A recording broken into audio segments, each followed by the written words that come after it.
All right, what's going on YouTube? Your boy, that guy named Jay, checking in, man. Been a little while since I did a video. Just been, you know, enjoying life. Got a lot of things going on, and it's just been real hard to find the time in the last couple of days, pretty much like the last week, to find time to do videos. So I'm gonna get back on my shit, man. So let's ask the question. And I feel like if we ask this question, that we can get a lot of back and forth in trucking. If we ask this question, we can eliminate a lot of disagreements that take place in the trucking industry, on and off YouTube. And the question is this: how much money is enough for you? How much money, whether you get paid by the day, you get paid weekly, bi-weekly, monthly, whatever. How much money is enough for you? This question was inspired by a conversation that was had a while ago. I want to say 2-3 months ago. It was me, Trucker Brown, and King D-Raj. We were having a very good conversation on Google Hangouts over on King D-Raj's channel. And Trucker Brown asked the question, how much money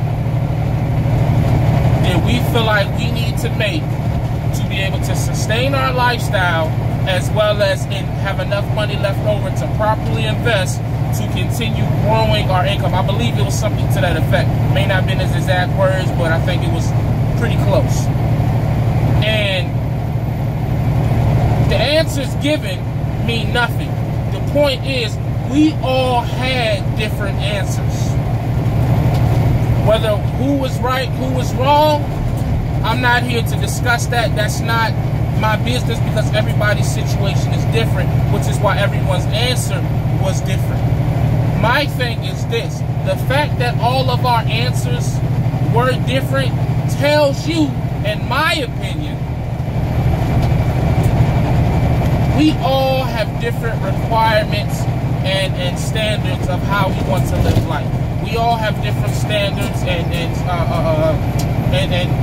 I can't figure the word I'm trying to use. I hate when I hit the record button and my mind just go blank and make it look like I can't articulate myself, which I really can. I do it very well, in my opinion, but I'm biased, of course, because it's me. You gotta love yourself. But anyways, back to the point at hand. The amount of money that we want to make should be different. There should not be one set amount of money that everyone is striving for. Okay? So if that is the case, if that is indeed a fact, as Guilty would say, enthusiastically, I think that's the right one. I'm trying to use big words and shit, I don't know.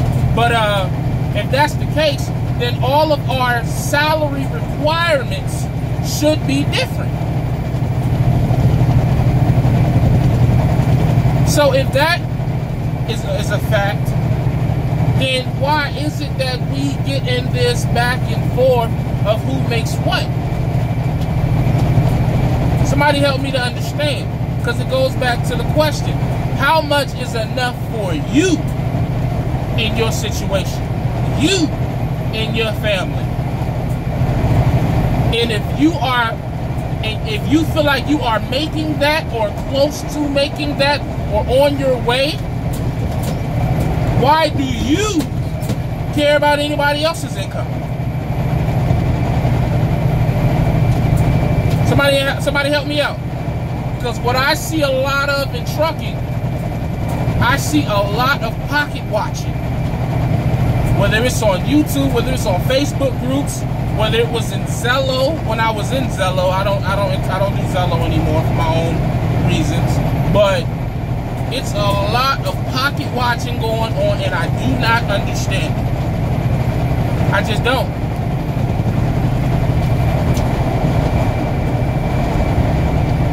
And I say that, this is going to be brief, I say that to say this to the rookies coming into trucking who may so happen to stumble across my videos, because we're a little popular. You know, we almost at 4,000. Shout out to all my subscribers, man. I 100% appreciate the love. Matter of fact, if you're watching this, man, go on, like, comment, subscribe, and all that other stuff. You know how that go. But anyways, if you are watching this and you are new into trucking, if you're thinking about coming into trucking, or you may have less than a year experience, or you really haven't had a chance to see all of the different opportunities that are available to you in this great industry that is trucking, I just leave you this message. Figure out what's best for you. Figure out how much money is best for you and your family. If that is $60,000, God damn it, get that $60,000 and fuck everybody else. And I'm not even trying to be funny. I'm being so serious, because you're going to have somebody that's going to say, well, $60,000, you can't do nothing with $60,000. No, incorrect. You can't do nothing with $60,000. The people who make $60,000, they may have an old lady that works. They may have other side hustles. They may live somewhere where they only need $15,000 to maintain and can save the other $45,000. You don't know. So you shouldn't be speaking on that situation. Stop putting out false narratives. Stop putting out things that are not facts. Like I said before, if you're going to open your mouth, open it accurately, or do not open it at all. And because it's almost impossible to know everyone else's specific situation, meaning their personal life and personal expenses, you should not be opening your mouth towards anybody else's situation. Period. So I say that to say this. Again, if you are coming into this industry, or just browsing through, figure out how much money is enough for you. And who knows? Maybe once you make that, you may figure out you need to make more. That's fine. But you'll never know that if you keep going off of what other people tell you you should make. Because no one person's situation is the same as the next man's. Everyone's situation is different. You may be on child support. I'm not on child support. You may be single with no kids. I got 7 kids. You may have $5,000 a month in bills that you got to spend. I have $300. Find your number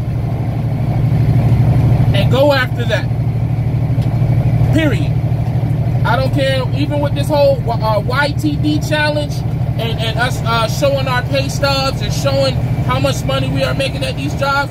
If someone puts up a pay stub or a year to date and they show you that they made $60,000 or they made $55,000 and that looks like good money to you, go after it and don't let nobody tell you otherwise. Because what I have seen too much of is people are talking people out of good situations that'll fit them, but because it doesn't fit the person that they're asking the advice of, then they deter them away from it. They deter them away from it. And now they're out here trying to chase a number that they really don't even need and they really don't even want. So it makes trucking that much harder. Don't nothing make trucking harder than being with a company you really don't want to be with, or being on the road when you really don't want to be on the road, or doing something you really don't want to do. Trucking is already hard enough, people. It's already plenty of things that you're going to experience out here that's going to make this job one of the hardest jobs in the world. Don't add on to that by trying to do something or trying to chase a number that you really didn't want to chase from the beginning. I'm not saying be complacent, but I'm saying don't be an idiot. That's all I'm saying. Find your number. Do your thing. And if anybody got anything to say about it, hey, tell them, man, unless you're going to give me some money, keep your mouth closed. Because I don't want to hear it. Period.